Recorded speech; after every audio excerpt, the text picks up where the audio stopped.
Hi, I'm Tina. I'm 60 years old. My son is Rich.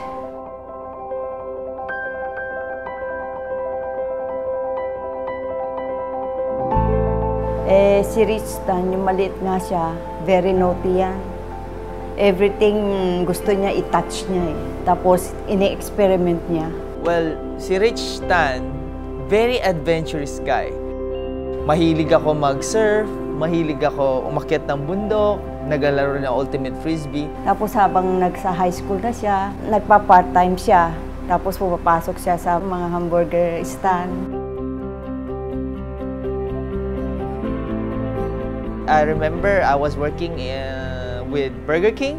Nagtataka sila, bakit ganon? Chinese ka, tapos nagtatrabaho ka sa fast food. Marami pa akong binenta kung ano-ano, mga gadgets dito, handheld doon, para magkaroon lang ng pera, para magkaroon ng allowance, para magkaroon ng pangkain. Mahirap kasi yung simula, ang tag dito talaga, hindi naman ako katalinuhan na bata, di ba? Wala lang akong choice. Buti nga nakapasa po ako sa Lasal, nabigyan po ako ng scholarship. Pagka-graduate, good thing naman nakahanap ako ng trabaho agad. Andun lahat eh, unang sweldo mo, unang sahod mo, unang credit card na makukuha mo. Tapos napunta naman ako sa Chevron. After 2 years, naghanap pa rin ako ng greener pasture, naghanap pa rin ako ng what's more out there for me, na hindi promises lang. So, when I saw Usana, yung product niya, talagang ni-research ko, yung credentials, and marami ako nakita, testimonial-based, factual-based, from doctors, from nurses, from hospitals. So sabi ko, why not try it?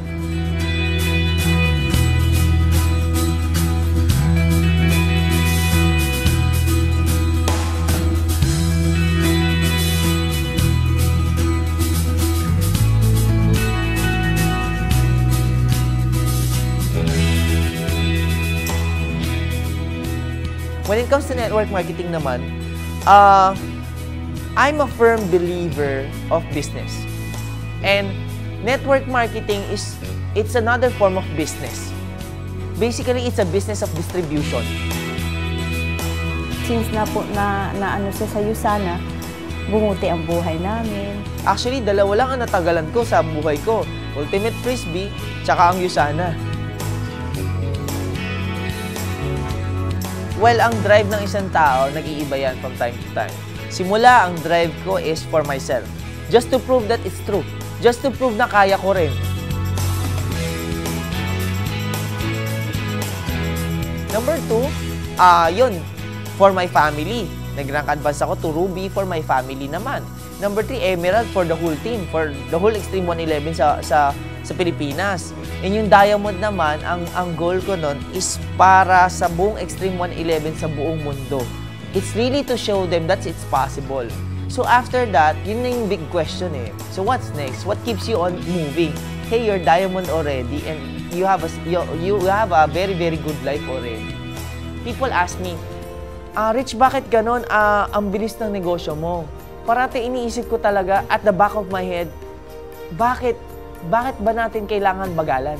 Sabi nga, time is gold sa labas, but for me, time is not gold. Time is diamond. It's more expensive than that. And you know what? If you really want to have more time in life, you have to give more time now. Para later on, masarap ang buhay mo. As long as we have time right now, yun ang very important thing sa atin. And dream bigger. Okay? Dream bigger kasi dreams do really come true.